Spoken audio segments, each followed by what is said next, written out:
हाँ भाई, हेलो। ये हमारे राइटर और प्रोड्यूसर दोनों हैं और मैं साथ में सोमेंद्र हर्ष जी को भी बुलाना चाहूंगी कि हमारे यहाँ जो आए हैं मेहमान उनका स्वागत करें।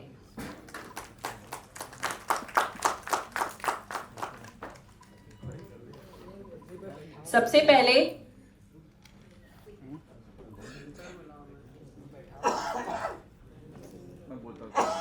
सर सेंटर लाइन है सर।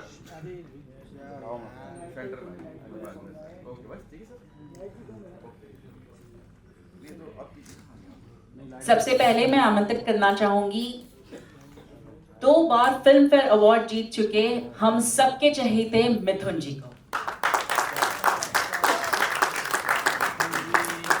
स्वागत है। मुकेश जी, आपसे रिक्वेस्ट है कि हमारा ट्रेडिशनल साफा पहना के मिथुन जी का स्वागत करें। चलिए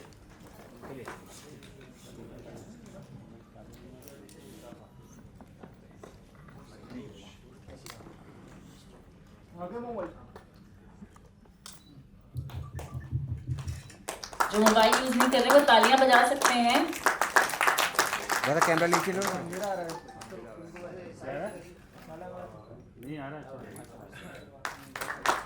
सर कम क्लोज सर, हरी सर कम क्लोज। अब मैं बुलाना चाहूंगी 3 टाइम ग्रैमी अवार्ड जीत चुके रिकी केट जी को। मुकेश जी और सोमेंद्र जी, आप भी इनका स्वागत कीजिए।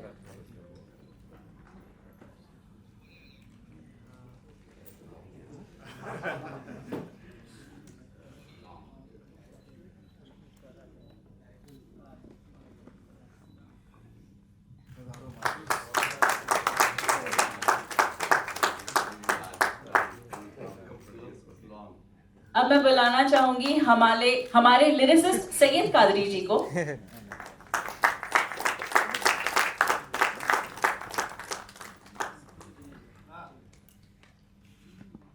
ये हमारा ट्रेडिशनल वेलकम है राजस्थानियों का।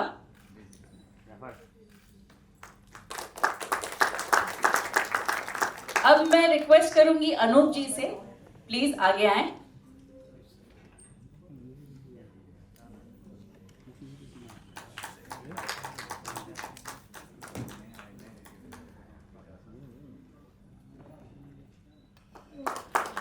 मैं सोमेंद्र जी से रिक्वेस्ट करूंगी कि हमारे आज के राइटर प्रोड्यूसर मुकेश पारिक जी का स्वागत करें।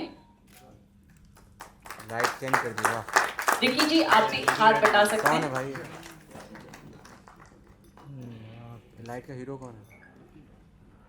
पहले वाली लाइट ठीक थी। अरे फिर बंद कर दी। कम किया।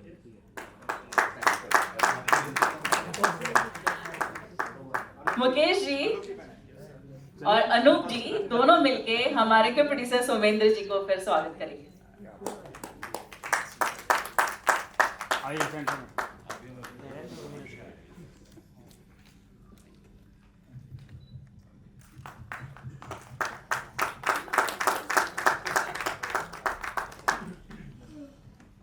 आइए ग्रुप फोटो ले लो। एक ग्रुप कम क्लोज।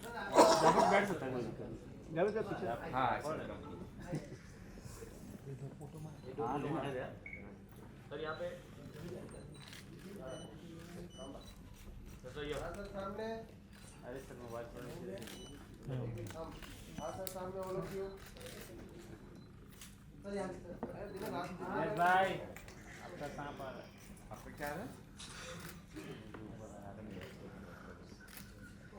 मीडिया को फोटो और वीडियो अपॉर्चुनिटी मिल गई। यस वेट सर एक मिनट तस्वीर को नहीं मिली।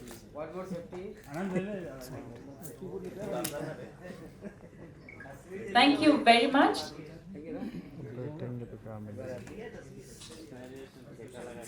Mukesh ji,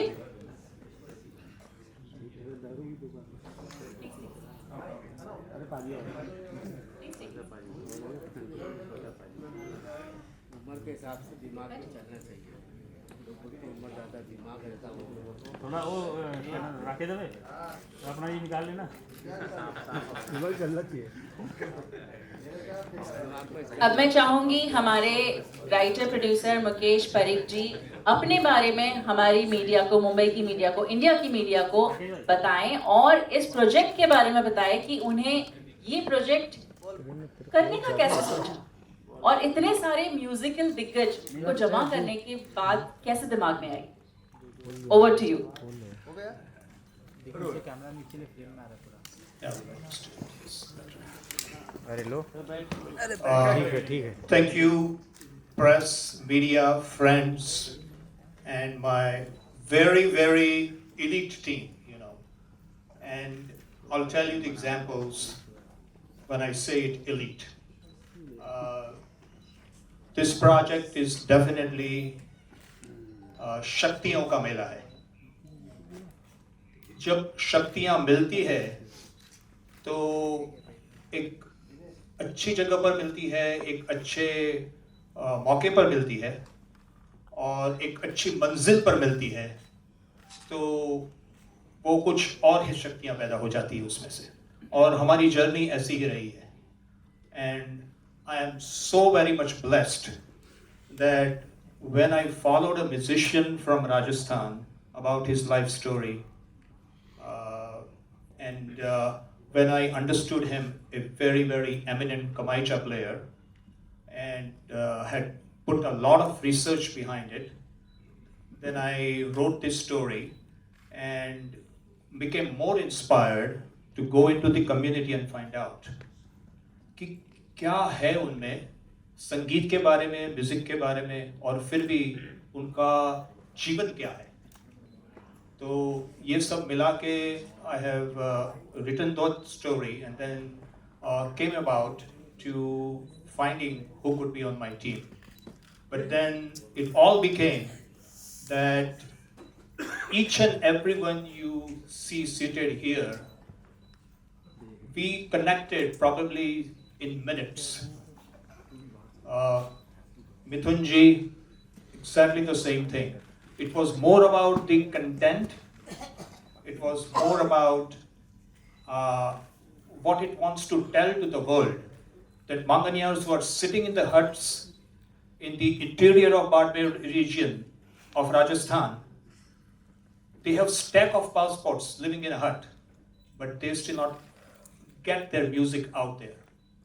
If we bring this, a beautiful love story based on true events, and then also mesmerizing music created by the two top award-winning musicians coming together in one film, it will really bang everywhere in the world. And let me tell you, since I landed here 4 days ago and had recordings all over at Yashraj, at Vishwa Mohan Bhatt Studio in Jaipur, it was very, very magical. What they have created, I cannot give you any examples of it, but it is really good. One thing I can tell you is Mithun and Syed Qadri ji, जिसको मैं शब्दों और लफ्ज़ों का शहंशाह और बादशाह कहता हूँ, अब है ही तो फिर and then that love story lives with that beautiful music from Mithun. It really creates a master. Similarly, when I met Ricky Cage at IFI Goa a couple of years ago, when he was there to inaugurate with our then IB Minister Thakur ji. He's still the minister. No, she's still the minister. My bad. Sorry. But right after the inauguration, we met only 2 minutes and he signed it right then. That was the connection of the content and the story. We with each of them, we negotiated or we talk about the commercials way, way, way late. And you can think about how much passionate they were to join this team. And I really, really have my heartiest thanks for you. It is our love. It is everyone's passion. And then bringing it in a very beautiful love story, again based on true events. So we are out here. I'm very, very proud that like Ricky Cage, from last 1 month, I'm trying to connect to him, and I only remember one movie, Catch Me If You Can. I mean, I would write hello, hi, and he said, no, I just landed in Los Angeles. So after 2 days, oh no, hold on, I'm just going to be here in London. So, but again, we are still very good friends. I mean, you know, our friendship is so powerful that he understands what I was looking for, and we were able to bring this together, the recordings that we did, and I'm very, very thankful, sir. So, I do not have to introduce anything more with my co-producer, Somendraji, who is right there for anything happening when I'm soundly sleeping in US, is my true partner, and I'm so lucky and blessed to have him with me. I always feel that I'm still, for every moments that are in India, I'm really here, just because of Somendraji. Thank you so much. Mukesh ji, आपने एक बात तो नहीं बताई कि आपकी जो film, short film जो कांस में गई है, उसके बारे में हमारे मीडिया को तो बता दीजिए. Yeah, it was a similar association with the lady you just heard about, Julia Bobkov. She's a violinist, lives only about 20 miles from where I am in US, about 80 miles north of New York City. And we joined through a talk show, and we became together, and then we put this short film together called The Errand. 2 years ago, it was selected on the American Pavilion of the Cannes Film Festival, and since then it has won about 18 awards. It's a short film, but I'm proud that I was associated with it. Film होती है, short हो, long हो, large हो, extra large हो, लेकिन film होती है. हम सब ये जानते हैं कि जो एड्स हैं आजकल, छोटी सी जो एड्स होती हैं, जिंगल्स होती हैं, वो भी एक स्टोरी कह देती हैं इतने से में. तो डेफिनेटली, तो इतनी सी भी फिल्म है तो उसमें स्टोरी है, अगर बड़ी फिल्म है तो उसमें भी स्टोरी है. तो हम डेफिनेटली इस स्टोरी के बारे में और जानना चाहेंगे आपसे कि ये जो म्यूजिक कॉम्बिनेशन है, आपको क्या आपके दिमाग में आया कि ये म्यूजिक कॉम्बिनेशन आपके लिए सही है? One, I said to you that it is a beautiful love story, or when it is woven, musically driven, तो राजस्थान तो मेरा चहीता राज्य था ही. और फिर I was following, as I said, Tabu Khan for a long time. He passed away while I was writing the story, and but he dedicated to Kamaicha all his life. And then I found out what is happening to the youths of that community. और फिर उसमें जो जुड़े हुए जो events है, I don't want to tell the whole story about the movie, but it's very beautiful. It's very beautiful. And then we are connecting it, right? कि मैं US में हूँ, मगर how I can bring them on the world stage. That was the idea. So ये love story को लेके फिर हम किस तरह से उसको आगे ले जा सकते हैं. तो उसमें फिर I talked to Ricky, I talked to Mithun, and they both were very excited about it. And so that's the reason we are coming here and putting this in front of you. Just the music-driven film. जैसे आपने कहा था, right? Truly speaking, music doesn't have a language. And if a movie is truly driven by music and viewed with a love story, I can tell you that it does. Hindi mein ho bhaiya, right? English mein ho, French mein ho, it doesn't really matter. The music is going to drive that movie. And one song which we are doing, just to answer your question finally, is about bringing all the string instruments of Rajasthan, right, who have beautiful history, more than 300 years. Usko leke, right, half जैसे western symphony में करते हैं, एक बाजू पर ये है और दूसरी बाजू पर पूरी very elite symphony of the world बैठी है, and then they are playing on the same tune. Think about and then it is topped off with beautiful lyrics, as I mentioned. That is going to be magical. That is going to be magical.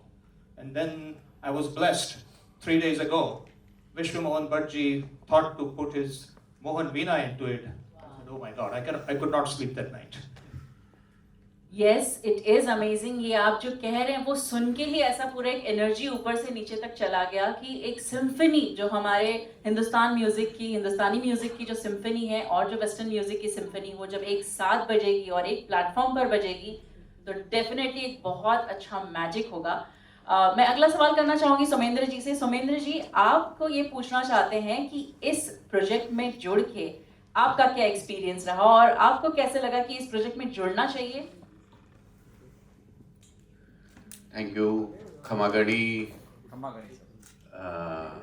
Bombay, Rajasthan और आप सभी का स्वागत है, और जो सब पूरे वर्ल्ड वाइड देख रहे हैं हम सभी को थैंक्स।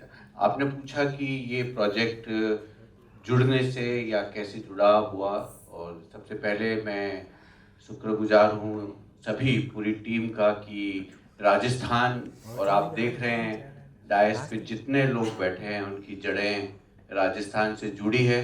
तो मैं बताऊंगा नहीं, पर एक एक करके सब अनवेल होगा। अभी तो रिकी भी बताएंगे, सभी बताएंगे कि कैसे हम राजस्थान से जुड़े हुए हैं। और मुझे बहुत प्राउड फील हो रहा है कि ये प्रोजेक्ट जब मुकेश जी ने करीब कोविड टाइम 2 साल पहले हमने शेयर किया, और उसके बाद हमने रिसर्च किया इसको, जैसलमेर, बाड़मेर, पूरा मांगनियार कम्युनिटी, उसके बाद में हमने पूरी इसकी स्क्रिप्ट रेडी हुई। फिर हम अनूप जी और जितने भी लोग हम हैं हमने बात किया, तो कहने का प्राउड फीलिंग है कि ये पहला राजस्थान का प्रोजेक्ट है जो कि इंटरनेशनली चीज़ म्यूजिकल ट्रैवल जर्नी फिल्म है, लव स्टोरी है, बट एक जो मुकाम होता है कि राजस्थानी फिल्में जब हम रीजनल सिनेमा की बात करते हैं तो हमारा राज्य बहुत हम पिछड़ा प्रदेश समझते हैं अपने आप को। जब हम साउथ और दूसरे रीजनल भाषा की फिल्मों को देखते हैं, हम उन्हें सीखना चाहते हैं, हम उन्हें फॉलो करना चाहते हैं कि किस तरह एक रीजनल सिनेमा इंडस्ट्री डेवलप होती है। बट जब हम अपने राजस्थान की फिल्मों को देखते हैं तो पिछले 5-8 साल से मैं प्रयास कर रहा हूँ। I am a festival director of Rajasthan international film festival RIFF. In that I promoting the regional cinema, जो कि एक सिनेमा राजस्थान का डेवलप हो, वहाँ के फिल्म मेकर्स को मौका मिले, और सबसे बड़ी चीज़ होती है को प्रोडक्शन। और मुझे बहुत गर्व खुशी की बात है कि ये प्रोजेक्ट एज ए को प्रोडक्शन आज हमने यूएस और राजस्थान को एक इस तरह मुकाम पे को प्रोडक्शन किया है। और एज ए को प्रोड्यूसर जो मैं रिप्रेजेंट करके मुझे बहुत खुशी हो रही है कि एक रीजनल सिनेमा कहानी जो कि एक ट्रैवल कर रही है वर्ल्ड वाइड ग्लोबली, और संगीत जो एक ट्रैवल कर रहा है, और सब जो जुड़े हुए जैसे बताया विष्णु मोहन भट्ट जी, गाजी खान, मामे खान, मोहम्मद फैज, आई थिंक सभी जड़ें राजस्थान से जुड़ी और सभी वर्ल्ड वाइड उसको उन लोगों को जानते भी हैं। तो इस तरह से इस कहानी को हम पूरे वर्ल्ड वाइड ले जा रहे हैं, उसको प्रस्तुत कर रहे हैं। इससे आने वाली जनरेशन और राजस्थान रीजनल सिनेमा को कितना एक सीखने को मिलेगा जब इतने दिग्गज, इतने लोग वर्ल्ड वाइड एक्सपीरियंस अगर हमारे साथ जुड़े हुए हैं। तो मैं बहुत ऐसा शुक्रिया, इतना खुशी हो रही है कि ये मैं आने वाला भविष्य जो 5 साल राजस्थान और रीजनल सिनेमा का क्या होने वाला है, ये फिल्म शायद उसको रिप्रेजेंट करेगी। Thank you. Thank you. हमने हमारे चहीते मिथुन जी के म्यूजिक के पैशन के बारे में तो काफी सुना है, देखा है, बहुत सुंदर सुंदर गीत सुने हैं। तो मिथुन जी, मैं आपसे ये पूछना चाहूंगी कि इस प्रोजेक्ट में आपका जुड़ना कैसे हुआ? सबसे पहले जितने लोग यहाँ पर आए हैं मैं आपको प्रणाम करता हूँ, आपका आभार मानता हूँ, आप समय निकाल कर आए। मैम, आपका जो प्रश्न है उस विषय में ये मैं कहना चाहूँगा, देखिए मुझे इस साल जो है 19 साल पूरे होते हैं बतौर हिंदुस्तानी संगीतकार। मेरी पहली फिल्म थी 2005 में, इसका नाम था जहर। तो जब हम देखते हैं, मैं अपने सफ़र को जब देखता हूँ, चाहे मैं जहर की बात करूँ, अनवर की बात करूँ, इनफैक्ट जहर में सईद कादरी साहब मेरे साथ थे, अनवर में मेरे साथ रहे, बहुत सारी फिल्मों में हमने साथ काम किया। लेकिन जब मैं फिल्मों की अपनी बात करता हूँ, चाहे जहर हो, मर्डर 2, आशिकी 2, कबीर सिंह, तो मैं देखता हूँ कि जो चीज़ हमारी सभ्यता में एक बहुत लोहे का काम करती है वो है हमारा संगीत। हमारा जो भारतीय सिनेमा का इतिहास भी रहा है, अगर हम 50वीं दशक की भी बात करते हैं तो हम देखते हैं कि चाहे हम सी रामचंद्र साहब की म्यूजिक की बात करें, हुसनलाल भगत राम की बात करें, लेटर ऑन शंकर जयकिशन, राज कपूर साहब का music, Laxmikant Pyarelal and all the greats, हम देखते हैं कि एज अ सिविलाइजेशन संगीत जो है वो हमारे नस में बहुत बड़ी गहराई से बसा हुआ है। तो मैं यही सोच रहा था कि ये जो सफ़र मेरा रहा है, इस देश ने, हमारी फ्रेटर्निटी ने, आप सभी लोगों ने, हमारे सुनने वालों ने मुझे बहुत कुछ दिया है। पिछले 1-2 सालों से मैं इस ताक में था कि मैं अब कुछ संगीत के लिए, मैं कुछ अपने देश के लिए, मैं कुछ अपने देश की मिट्टी के लिए कुछ करना चाहता हूँ और एक अलग दिशा भी इख्तियार करना चाहता हूँ। ये बातें मेरे जहन में चली रही थी और तब मुकेश जी से मेरा संपर्क हुआ, उन्होंने मुझसे वार्तालाप किया और उन्होंने मुझे अपना दर्शन बताया और मुझे ये बात बड़ी अनोखी लगी कि ये जो पूरा जो कहानी कही जा रही है ये संगीत के माध्यम से कही जा रही है। तो अभी आप देखेंगे कि आज का भी जो इवेंट है, अभी बहुत सारी चीज़ें मुकेश जी, सोमेंद्र जी फाइनल करने वाले हैं, लेकिन उनका कॉन्फिडेंस इस चीज़ पर है कि इस फिल्म का जो आधार है वो संगीत है। तो ये जो दर्शन है और ये जो संगीत के प्रति एक मनोबल है, एक कॉन्फिडेंस है, ये बात मुझे बहुत अच्छी लगी। और मैंने यही देखा कि हम जब फिल्मों की बात करते हैं, संगीत की बात करते हैं, आज भी हिंदी फिल्मों में हम यही बात करते हैं कि अगर म्यूजिक जो है लोगों से उसका जो है वास्ता बन जाए तो फिल्म की जो ओपनिंग होती है बहुत मजबूत हो जाती है। इसका मतलब संगीत एक इतना मजबूत माध्यम है। तो मैं ऐसी फिल्म से जुड़ना चाह रहा था जहाँ पे मैं इस संगीत के जरिए और रंगों को पेश कर सकूं और अपने संगीत को एक नया चैनल दे सकूं। और फिर मैंने देखा कि जो कहानी है ये राजस्थान से जुड़ी हुई है। जैसे सोमेंद्र जी ने बताया कि जो लांगा कम्युनिटी है, मांगणियार है, उनके संगीत को मैंने बहुत सुना और मुझे लगा कि इस रंग को जो है, अगर मैं भारत का वासी होने के उसका प्रतिनिधि करता हूँ तो बड़ी खुशी की बात होगी। तो उसको लेकर और सईद कादरी साहब की पोइट्री को लेकर जो हमने एक्सप्लोरेशन किया है, हमारा इंटेंशन यही है कि हम भारत के इस संगीत के दुनिया के प्लेटफॉर्म तक लेके जाए, जैसे रिकी कर रहे हैं। इन्होंने हमारे देश का नाम, गौरव बहुत बढ़ा दिया है। हाल ही में मेरा जो गाना था सनम रे, जो आप लोगों ने सुना है, उसकी एक धुन इस्तेमाल की गई थी एक गाने में जिसका नाम है वूपटी, जो बिलबोर्ड हिप हॉप पे नंबर 1 पे जाके बैठा और वो एक हिंदुस्तानी धुन पर आधारित है। सनम रे एक हिंदुस्तानी धुन है। तो मुझे लगता है कि पूरी दुनिया जो है तैयार है कि भारत से जो संगीत आ रहा है उसके लिए, भारत के कलाकारों के लिए, भारत के संगीतकारों के लिए, और यही सही समय है जब हम अपने झंडे को और अपने क्रिएटिव बातों को एक ऊंचे स्तर पर लेके जा सकते हैं।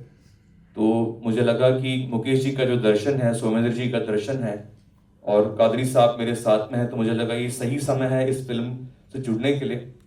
और हमने जो शुरुआत की है वही इतनी खूबसूरत है कि मैं बहुत ज़्यादा एक्साइटेड हूँ इस सफ़र में हम आगे कैसे बढ़ते हैं।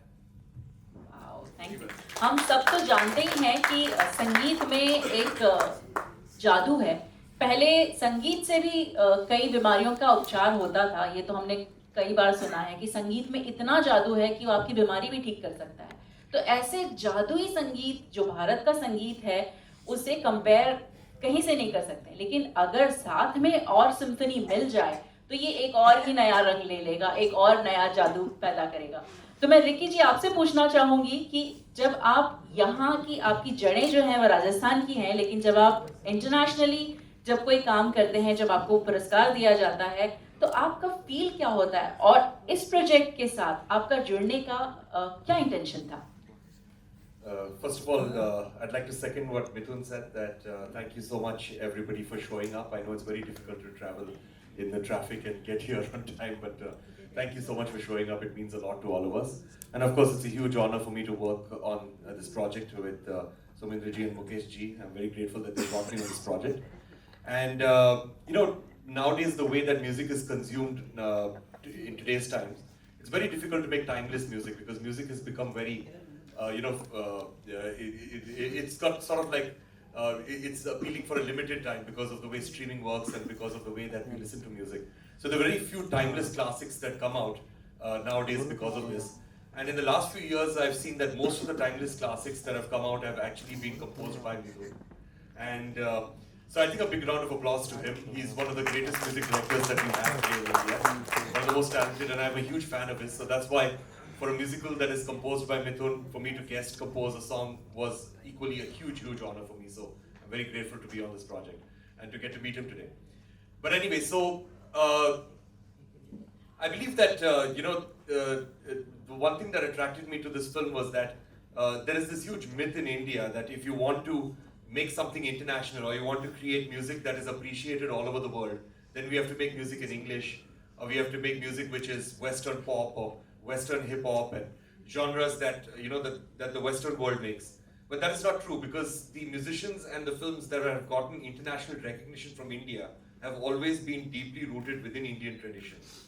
If you look at people who have won even Grammy Awards, like people like Ustad Zakir Hussain, or you look at Pandit Ravi Shankar or Pandit Vishnu Mohan Bhatt, or Shakti, all of them have been very deeply rooted within Indian traditions. Or even movies like Lagan or RRR and Salam Bombay, these movies which have gotten international recognition, are all movies which are deeply rooted within Indianness. So that's the beauty of this particular movie of Millionaires of Love, that it's deeply rooted within Indian culture. And of course, for me, it was a return back to my roots, because my father is from Rajasthan. And I've never been very connected to Rajasthan except for performing a few concerts over there in the past. So this was my opportunity to connect with my roots and connect with the Manganiyas and the folk musicians of Rajasthan to create this piece of music for Millionaires of Love. So very grateful to be over here and very grateful to be a part of this gathering. Thank you. शब्दों के बादशाह सैयद कादरी जी से बात करना चाहेंगे। सैयद जी, मेरे पास तो शब्द नहीं है कैसे मैं आपसे बात करूं, बिकॉज मैं सच में कहूं कि मुझे बोलना ज़्यादा नहीं आता, मैं सिर्फ सुन सकती हूं। इसलिए मैं कहती हूं कि मैं मतलब तानसेन नहीं लेकिन कानसेन हूं। मुझे म्यूज़िक बहुत पसंद है, लफ्ज़ बहुत पसंद है। मुझे अच्छा लगता है कोई अच्छी शायरी हो, अच्छी पोइट्री हो, या कोई भी अच्छा कहने वाला हो, गाने वाला हो। मैं सोचती हूँ जो अच्छा गा सकते हैं, अच्छा बजा सकते हैं, उनका डायरेक्ट कनेक्शन होता है उस ऊपर वाले से। मैं वहाँ पर नहीं पहुँच सकती, लेकिन आपके थ्रू, आप लोगों के थ्रू, जितने लोग यहाँ पर डाइस पर हैं, सबके थ्रू हम वहाँ पहुँच सकते हैं। तो सैयद जी, आपसे रिक्वेस्ट है कि आप हमारे अपनी जर्नी इसके बारे में बताइए। सबसे पहले तो मैं मीडिया का शुक्रगुजार हूँ कि आप लोग हमको सुनने आए हैं। ये फिल्म मेरे लिए अपनी मिट्टी का कर्ज उतारने की फिल्म है, क्योंकि मैं राजस्थान में पैदा हुआ, वहाँ परवरिश हुई मेरी, मैंने पढ़ाई की, बड़ा हुआ। वहाँ के गली मोहल्ले, झील, बावड़ियाँ, रेगिस्तान, वहाँ का वीराना भी बहुत खूबसूरत है। मैं उन सबको अपने साथ लेके इस दिल में दुबई शहर में आया, और आज भी वही चीज़ें हैं। जैसे कहते हैं, एक प्यासी ज़मीन में भूख उठती है। जब उस प्यासी ज़मीन से आया हूँ, मेरे अंदर भी एक भूख है। उस भूख को मैं अपने गानों के ज़रिए लोगों तक पहुँचाता हूँ, और इसीलिए मेरे गाने जो है ख़ास करके यूथ और लोगों को बहुत पसंद आते हैं। और ये इत्तेफाक की बात है कि सोमेंद्र जी ने एक दिन मुझसे जिक्र किया कि सईद भाई, इस तरह की एक फिल्म जो है बनाने का ख्याल है। हमारे एक मित्र हैं मुकेश जी पारिक साहब, वो भी इस तरह से सोच रहे हैं इस फिल्म को बनाने के लिए, तो मैं चाहता हूँ कि आप इसमें शामिल हो। तो मेरे लिए बहुत बड़ी बात थी। मैंने बाकी बातें तो बाद में सोची। मैंने कहा सईद कादरी, अब ये वक्त आ गया कि जिस ज़मीन ने तुझे सब कुछ दिया, जहाँ पे तू पैदा हुआ, जहाँ तेरी परवरिश हुई, अब उसका कर्ज चुकाने का वक्त आ गया। मैं बहुत दिनों से इस ख्याल में था कि कोई ऐसी फिल्म आए कि जहाँ मैं अपनी मिट्टी की बात कर सकूँ, जहाँ अपने एहसास और महसूसात को लोगों तक रख सकूँ, और ये मौका मुझे मिला। उसके लिए मैं मुकेश पारिक साहब का, सोमेंद्र जी का, भाई रेकी का, और मेरे दोस्त कह दें इसको, मेरा बच्चा कह दे मिथुन के साथ काम करने का मौका मिला, और मैं इसके लिए तहे दिल से मुकेश जी आपका एक बार फिर से और सुमेंद्र जी शुक्रगुजार हूँ इस मौका देने के लिए। और जहाँ तक शायरी की बात है, देखिए शायरी आपके आसपास होती है, सिर्फ आपकी नज़र की बात है, नज़रिए की बात है कि आप उस पोइट्री को कैसे देख पाते हैं या नहीं देख पाते हैं, ये आपके नज़रिए पे डिपेंड करता है। मतलब मसलन मैं समझाऊँ, आप जो कह रही थी गीत के बारे में, तो एक छोटा सा एग्जांपल देता हूँ मैं आपको कि जब मैं कॉलेज में पढ़ता तो खिड़की के पास बैठा करता था अक्सर, और उस खिड़की के बाहर से कॉलेज में बहुत सारे नीम के पेड़ थे, तो जब पतझड़ का मौसम आता था तो पत्ते गिर जाते थे और उन पत्तों का एक ढेर इकट्ठा करके उनमें आग लगा दी जाती थी, उन्हें जला दिया जाता था। तो मेरे जहन में एक मंजर आया कि मैंने उस पर एक गाना लिखा जो जिस फिल्म में भी यूज़ किया गया बाद में, कि मेरे ख्वाबों का हर एक नक्श मिटा दे कोई, मेरे ख्वाबों का हर एक नक्श मिटा दे कोई, सूखे पत्तों का बचा ढेर जला दे कोई। तो पोइट्री आपके आसपास है, सिर्फ देखने की जरूरत है, उसको महसूस करने की जरूरत है। बस मैं इतना ही कहना चाहूँगा। उम्मीद करता हूँ कि आपकी दुआएं हमारे साथ रहेगी और ये जो प्रोजेक्ट हम लेके चले इस पर जरूर कामयाब होंगे। Thank you so much. सही बात कही, नजरिया बदलिए, पूरे नज़ारे बदल जाएंगे। देखा मैंने थोड़ा सा गड़बड़ कर दिया, फंबल कर दिया सर आपके सामने। I am really sorry about it. Okay, तो अनूप जी, हम आपसे जानना चाहेंगे आपकी एंट्री इस प्रोजेक्ट में कैसे हुई? टैंटरैन टाइप्स। नमस्कार आप सबको। एक्चुअली बहुत कम लोग ये जानते हैं कि मैं जयपुर का रहने वाला हूँ, राजस्थान से जुड़ा हूँ। मेरी ज़िंदगी का एक बहुत अहम और बड़ा हिस्सा जो है वो जयपुर में गुजरा। मेरी स्कूलिंग, मेरा कॉलेज, इनफैक्ट मेरी जो थिएटर रंगमंच की जो जर्नी है, जो एक्टिंग से लगाव है, वो सब जयपुर में ही शुरू हुआ। बिकॉज जैसा कि सब ने कहा, यहाँ जितने महानुभाव बैठे हैं सब के सब जो हैं वो राजस्थान से जुड़े हुए हैं, और राजस्थान कल्चरली कितना रिच है ये हम जानते हैं। तो जैसा कि कादरी साहब ने कहा कि होता है ना कि आप जहाँ पले बड़े हैं, जहाँ पढ़े लिखे हैं, वहाँ से आपका एक नाता हमेशा रहता है। और कभी आपको ज़िंदगी में अगर ऐसा मौका मिले कि उससे जुड़ी हुई कोई भी चीज़ का हिस्सा बनने का, तो मुझे लगता है कि बिना सोचे समझे उसमें कूद जाना चाहिए। तो आज से एग्जैक्टली 1 साल पहले की बात है, आई थिंक फरवरी फर्स्ट वीक का ही महीना था। हम लोग जयपुर में थे सोमेंद्र जी के फिल्म फेस्टिवल में, और वहाँ पर एक रात खाना खाने के बाद सोमेंद्र जी ने मेरी मुलाकात मुकेश जी से कराई, और वहीं डाइनिंग रूम में बैठे बैठे मुकेश जी ने मुझे पूरी कहानी सुना डाली इस फिल्म की। और मुझे सुन के लगा कि कुछ तो बात है इस कहानी में। ऑब्वियसली इन्होंने म्यूज़िक की जिक्र किया, और मुझे याद है उस वक्त मिथुन और रिकी का जिक्र उस वक्त भी हो चुका था, 1 साल पहले भी। जब मुझे पता चला कि ये इस तरह की एक फिल्म बनने जा रही है और म्यूज़िक एक इम्पॉर्टेंट हिस्सा बनने जा रहा है, और जो कैरेक्टर्स इन्होंने मुझे सुनाए, जो कहानी सुनाई, और उसी रात को हमने शायद अपना ईमेल आईडी एक्सचेंज किया। और जब मैं सुबह उठा तो मेरे मेल इनबॉक्स में पूरी की पूरी फुल स्क्रीन प्ले था फिल्म का, और मैंने भी मौका नहीं छोड़ा और लगे हाथ उसको फटाफट पढ़ लिया, और इमीडिएटली इनको मेल पे रिप्लाई कर दिया कि sir I am going to be part of this film whenever you gonna start. थोड़ी बहुत हमारी बातचीत होती रही है, और फिर फाइनली आज हम यहाँ मिले और मुकेश जी का मेल आया कि हम आज ये अनाउंस करने वाले हैं। मैं आपको एक बात कह सकता हूँ कि म्यूज़िक तो बहुत ही बेहतरीन होगा, because it's a musical film. Music जो है वो कहानी का एक बहुत बड़ा हिस्सा है, लेकिन जो किरदार मुकेश जी ने क्रिएट किए हैं, जो कैरेक्टर्स हैं, जिनकी एक कहानी है, जिनकी एक जर्नी है, वो इतने अर्दी, इतने रियल हैं कि आप उनको जब देखेंगे, उनकी ज़िंदगी को में झांकने की कोशिश करेंगे इस फिल्म के थ्रू, तो आपको लगेगा कि यार ये तो हमारे आसपास बहुत सारे ऐसे किरदार हैं जो हमें देखने को मिलते ही रहते हैं। तो मैं तो बहुत खुशकिस्मत मानूंगा अपने आप को कि इन सब के बीच यहाँ साथ आज बैठा हूँ, और इनके द्वारा जो क्रिएशन होने वाला है उसका मैं एक हिस्सा बनूंगा, एक छोटा सा इंस्ट्रूमेंट बनूंगा उस कलाकृति को आगे ले जाने के लिए। So once again thank you everyone, thank you Mukesh ji, and thank you Somendra ji for introducing me to Mukesh ji. Thank you.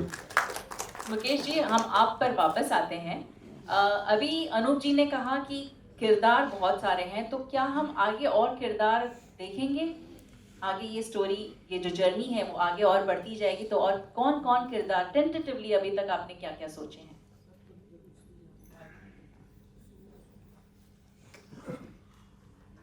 मैंने करीब 2 हफ्ते पहले सैयद कादरी जी और मिथुन से एक जूम मीटिंग की थी। तो उन्होंने मुझे यही कहा कि आपकी पैशन को देखकर मुझे ये लगता है कि ये रुकने वाली ट्रेन नहीं है।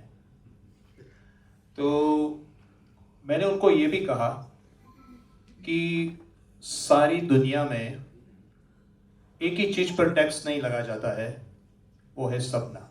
तो सपनों पे टैक्स नहीं है भैया, और सपनों को कोई कैद भी नहीं कर सकता है।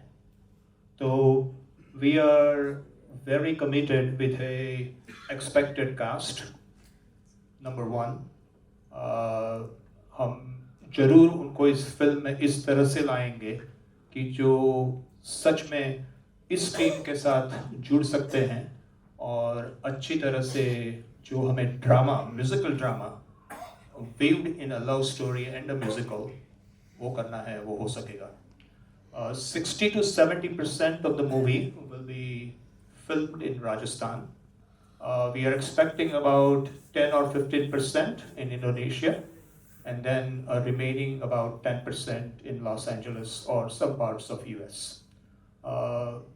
But we are very hopeful that this team is going to grow, and हमने जैसे बताया कि शक्तियों के साथ शक्ति मिलती है, तो ये अणु से अणु मिल के एक बहुत बड़ी शक्ति पैदा होती है।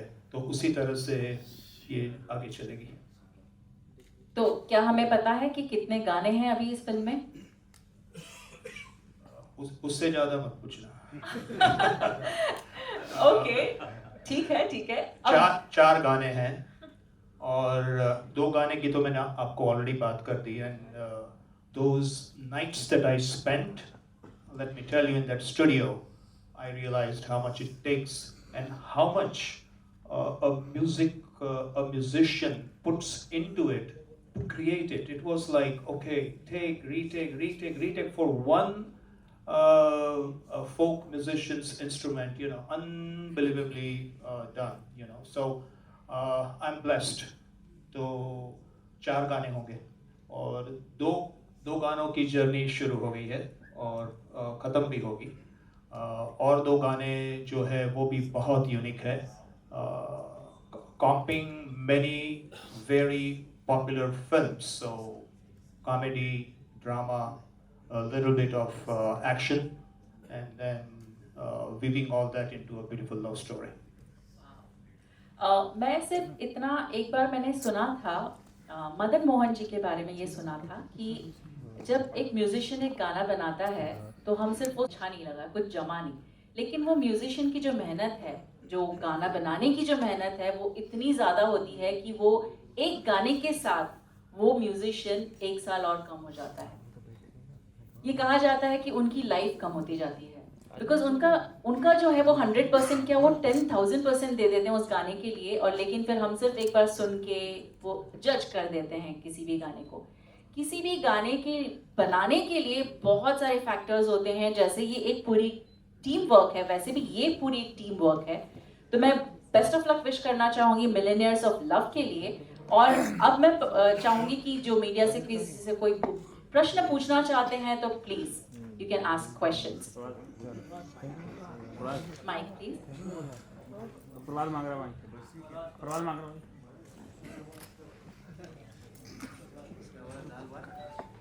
मिथुन सर, आपसे जानना चाहूँगा कि जैसा कि मतलब जो रीजनल आर्टिस्ट होते हैं, पर्टिकुलरली राजस्थान के यहाँ, उनको कितना ज़्यादा मतलब अप्रिशिएशन मिलना चाहिए, फिल्म मीडियम हो या और प्लेटफॉर्म्स हो जहाँ पे उनको रिकॉग्निशन मिलना चाहिए, क्योंकि बेसिकली जब बॉलीवुड से एसोसिएट होता है कोई कलाकार तभी उसको बड़ा समझा जाता है, अगर इंडिपेंडेंटली कोई काम करता है तो वो रिकॉग्निशन मिल नहीं पाता उसे। तो वो बताइए क्या कहेंगे? जी भाई, इस विषय पर मेरे विचार ये है, देखिए कि इसमें मुझे लगता है दोष किसी का नहीं है। ये बात समझना हम सब के लिए बहुत अहम है कि हम एक सिनेमा ड्रिवन कल्चर है, क्योंकि हमारे देश में जैसे मैंने पहले भी कहा कि सिनेमा जो है वो एक बहुत अहम हिस्सा है हमारी सभ्यता का। हम सब बड़े हुए हैं, जो हमारे देश के जो बड़े बड़े एक्टर्स हैं, डायरेक्टर्स हैं, वो हमारे बचपन का हिस्सा है। हमारे घरों में, गलियों में उनका जिक्र है, सीन्स का जिक्र है, डायलॉग्स का जिक्र है, वो हमारे कल्चर का एक हिस्सा है। तो जब कोई भी चीज़ सिनेमा से जुड़ जाती है तो मुझे लगता है वो अपने आप इट बिकम्स दैट बिग। लेकिन मुझे लगता है वो बदलाव आ रहा है। जैसे आपने सही कहा कि मुझे लगता है भारत के अंदर, हमारे देश के अंदर अलग अलग, जब आप 60 किलोमीटर भी पार कर जाते हैं तो वहाँ का जो है राग बदल जाता है, भाषा बदल जाती है, बोली बदल जाती है, उसका जो तलफ़ुज़ है बदल जाता है। तो जब इतना कुछ है इस देश में, मुझे लगता है ये एक जिम्मेदारी हर आर्टिस्ट अपने में उठाए, और मुझे लगता है लोग कर भी रहे हैं। बहुत सारे ऐसे लोग हैं। इस प्रोजेक्ट के लिए भी मैंने मामे खान साहब को रिकॉर्ड किया, तो मैंने उनसे जब चर्चा की तो उन्होंने मुझे बताया कि कैसे वो अपने कल्चर को लेकर, अपने संगीत को लेकर दुनिया भर में परफॉर्म कर रहे हैं। तो मुझे लगता है वो बदलाव, आपने बहुत सही पूछा, वो बदलाव डेफिनेटली आना चाहिए। लेकिन मुझे लगता है वो समय आ रहा है, क्योंकि अब जो है इंडिपेंडेंट म्यूजिक भी, उसके दरवाजे भी खुल गए हैं। और मुझे लगता है कि हमारे जो अलग अलग इस प्रोजेक्ट में मुझे मौका मिल रहा है कि मैं राजस्थानी म्यूजिक को जो है उस फोक को लेकर एक्सप्लोर करूँ, उस पर इम्प्रोवाइज करूँ।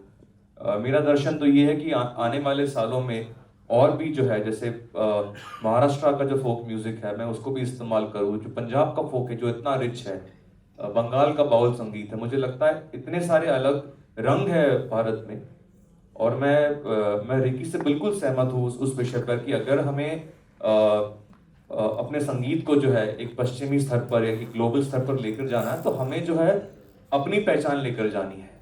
हमें जो चीज़ अनोखा बनाती है वो है हम जो हिंदुस्तानी है, जो हमारा रंग है। तो I think that is going to be our strength, और मुझे लगता है वो बदलाव आने वाले साल में डेफिनेटली हम देखेंगे।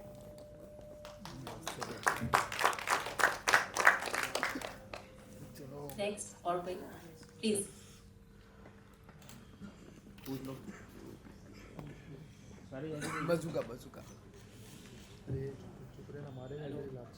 हेलो रिक्की जी, मेरा सवाल आपसे है कि मतलब क्या हम इसमें जो है मतलब इंडियन म्यूजिक और हॉलीवुड के म्यूजिशियंस का एक फ्यूजन देख सकते हैं कि क्या है?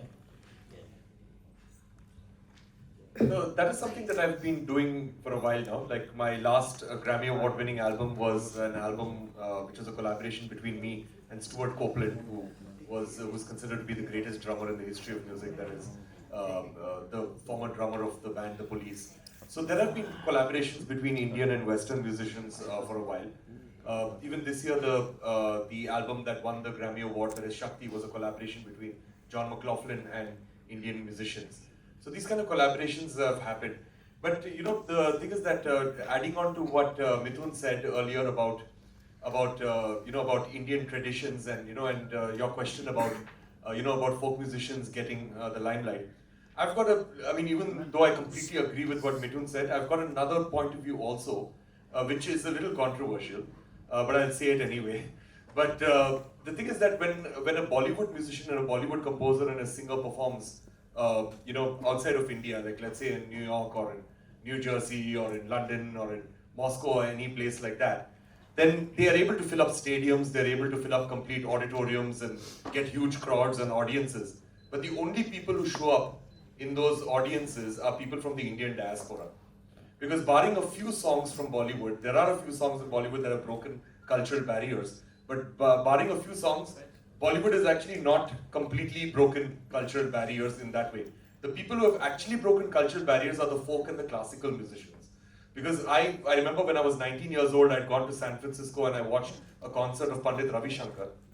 And I was shocked sitting down in that concert that the people sitting down in the auditorium was very representative of the city itself.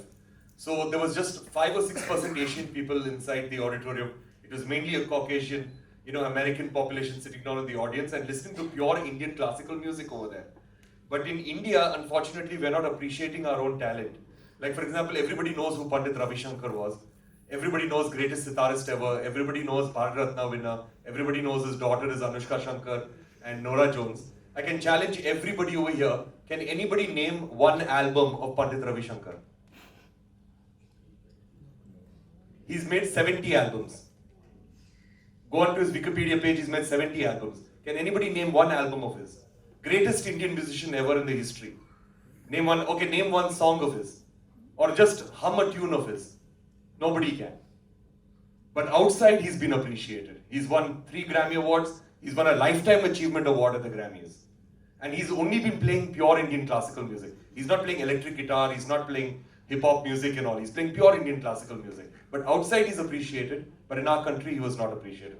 So we need to change that, and I believe that this film will be a very, very good step. Millionaires of Love will be a very good step into that direction.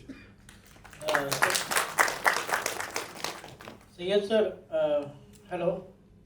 Sir. So we are the side left hand. Sorry.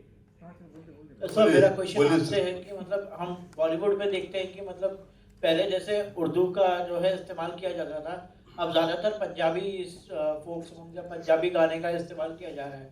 तो आपको लगता है कहीं ना कहीं ये भी एक बहुत बड़ा वो है, मतलब कि बहुत बड़ा प्रॉब्लम है, जिस तरह से मतलब कि म्यूज़िक बढ़नी चाहिए आगे और उस हिसाब से बढ़ नहीं रही है? ये देखिए, भाषा कोई भी हो, उस हर भाषा की अपनी एक मिठास होती है, चाहे वो बंगाली हो, पंजाबी हो, हिंदी हो, उर्दू हो, है ना। हर भाषा में आप देखिए सबका एक लोक संगीत है जो अपना एक मिट्टी की बात कहता है, अपनी मिट्टी की बात कहता है, अपनी तहजीब की बात करता है, अपने संस्कारों की बात करता है। तो गाना किसी भी भाषा में हो वो हमेशा अच्छा होता है, उसमें एक मिठास होती है। और जहाँ ताल्लुक आपने उर्दू का कहा, तो भाई मैं तो उर्दू में ही लिखता हूँ, आप तो मेरे गाने सुने होंगे, है ना। तो मगर मैं हर भाषा से प्यार करता हूँ। आप जो पंजाबी गाने कह रहे हैं, मुझे बहुत सारे पंजाबी गाने पसंद है ना। मेरा एक गाना तो गुरु रंधावा ने भी गाया है, तो बढ़िया है। सब हर भाषा की अपनी मिठास है, मोहब्बत है, और हर भाषा का एक संगीत बनना चाहिए, उसका गीत बनना चाहिए। सर आपको लगता है कि उर्दू जो है वो कम होती जा रही है बॉलीवुड से? जी, आपको लगता है उर्दू जो है कम होती जा रही है बॉलीवुड? नहीं, देखिए हम जो भाषा आप और मैं जो बोल रहे हैं ना, वो एक हिंदुस्तानी भाषा है, उसमें सारी भाषाएं शामिल, हिंदी भी है, उर्दू भी है ना। एग्जैक्टली आज हम लोग क्या बोल रहे हैं, उसमें सारी भाषा है ना, हाँ, सब मिक्स है। मैं ये समझती हूँ कि ये क्योंकि हम जो बात कर रहे हैं वो प्योर हिंदी नहीं है, प्योर इंग्लिश नहीं है, प्योर उर्दू नहीं है, तो इट्स लाइक अ खिचड़ी। ये एकता की बात है, मेरी बात है। सो मैं आप सबसे 1 मिनट और लेना चाहूंगी कि हमारे जो मेहमान हैं वो आ चुके हैं। मोहम्मद फैज जी, आपका स्वागत है, और मैं चाहूंगी मुकेश जी और सुमेंद्र जी मिलकर के इनका स्वागत करें। सेंटर में आइए।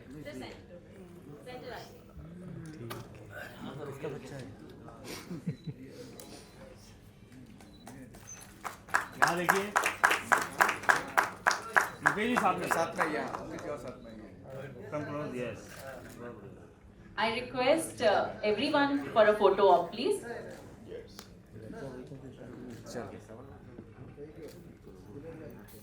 हमने सुना कल आपका जन्मदिन था, सो आपको मैं विश करना चाहूंगी belated happy birthday।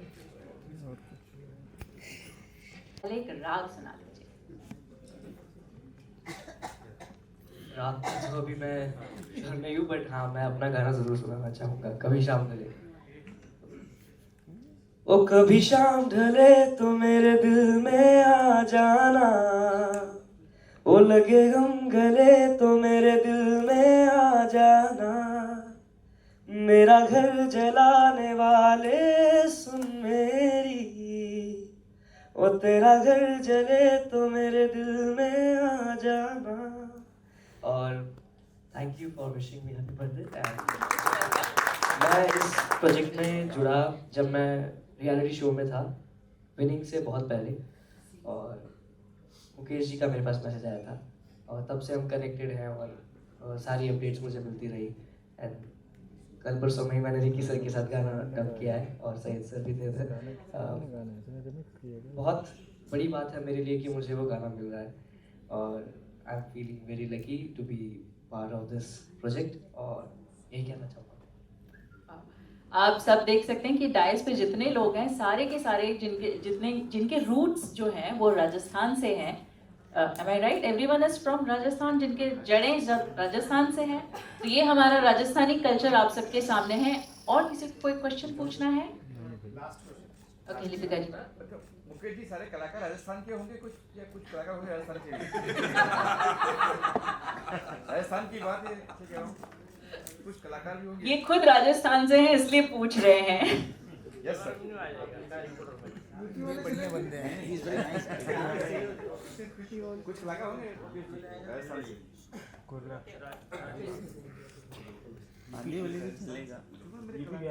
ये राजस्थान के। अभी राजस्थान को दुनिया में ले जाना है, राइट? तो आप देख रहे हैं how much proud we are, और उसी को लेके हमें शायद राजस्थान से कलाकार न मिले, मगर और भी कलाकार जिन्हें ये पूरी स्टोरी लाइन पसंद है, हमें सामने से फ़ोन कॉल मिल रहे हैं और I am very blessed for that. तो हाँ, हम सभी जगह से लेंगे, और शायद आपने एवी में देखा है या पता नहीं है मुझे, मगर दुनिया की सबसे बहुत अच्छी कैरोलाइन कैम्पबेल करके वायलिनिस्ट है। ये ऐसा होता है कि जब हमारी पैशन देखते हैं और म्यूज़िकल जर्नी देखते हैं, तो उन्हें सामने से लगा हो जाता है कि Mukesh, I want to be with you, you know, kind of a thing. We have not discussed anything, right? Just based on the content, I got a call just a few weeks before I came here from a Hollywood producer. तो बोले हमारा नाम रख दो। मैं बोला हम ठहरो, बात करते हैं, right? I want to see how you want to get involved. So हम सभी जगह से लेंगे, मगर हमारा जो कंटेंट है वो भी सोनी USA को भी इतना ही पसंद आया है। और अभी ज़्यादा मुझे कहना नहीं है, क्योंकि हमें कुछ ब्लैक एंड वाइट में अभी कुछ हमने किया नहीं उनके साथ। बट द पैशन फॉलोज कि it is musically driven, and then I am sure we will have a lot of good actors and actresses to join us. My question is to Ricky. Ricky, here, since you have been assigned the job of as a guest to announce the title. Millionaire of Love, right? No, I've just done. I've composed one song of the film. Yeah. So would you like to answer why Millionaires of Love? Because it sounds like Slumdog Millionaire. Oh no, that's not. That was not my decision. I just like the title, but the decision was, of course, the writer's decision. So I think that's a question for him. Yeah, could the writer answer it? Does it not resemble Slumdog Millionaire? Yeah, I will take at least 60 minutes to answer this. No, Okay. I'm just kidding. Let me tell you in just 30 seconds that passion is love and love is passion. We have one of our tagline called "A millionaire never goes bankrupt." And why think about millionaire of just money, rupees, paisa, dollars, right? You could be a millionaire of your art. You could be a millionaire of your love. जिसके साथ आप प्यार करते हैं। आपकी कला भी हो सकती है, आपकी चहेते भी हो सकती है, कुछ भी हो सकता है। And let me tell you, each everyone sitting in this audience have experienced that if you have a passion, आपने सुबह भी खाना नहीं खाया होगा, शाम को भी खाना नहीं खाया होगा, तो भी आप रात को उठ के अपने पैशन के बारे में सोच सकते हैं और आपकी कला को आगे ले जा सकते हैं। And that is what the millionaire is. और वो बैंकरप्ट नहीं जाता है, right? मोहम्मद फैज देर आए दुरुस्त आए, आपने दिल चुरा लिया गाना गा के, मगर दिल क्यों जलाया जबकि ये प्यार पे है गाना, मतलब आज इट इज अबाउट लव। तो 4 लाइन गुनगुनाइए जो आपने रिकॉर्ड किया है, if you are allowed.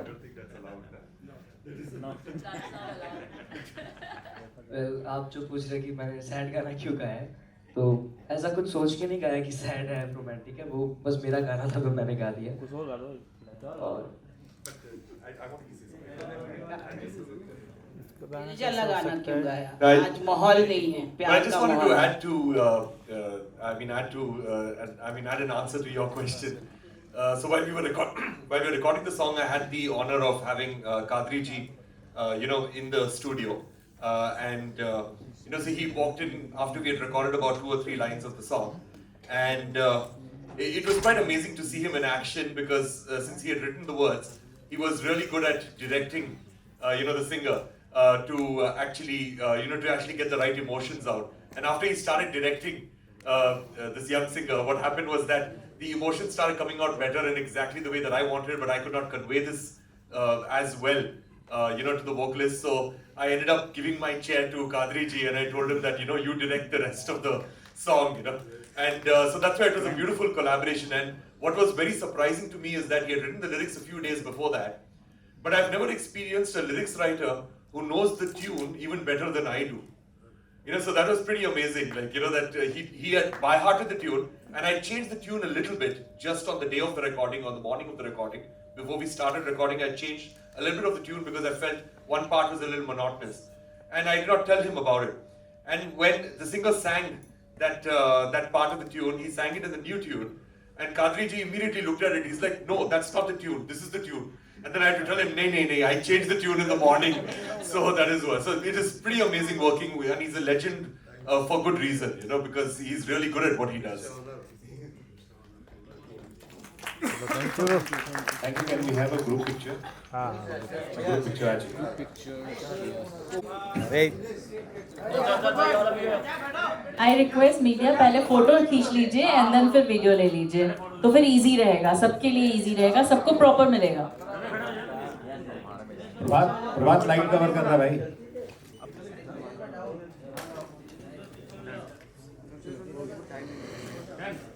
Thank you. Jawadi भाई फोटो मिला।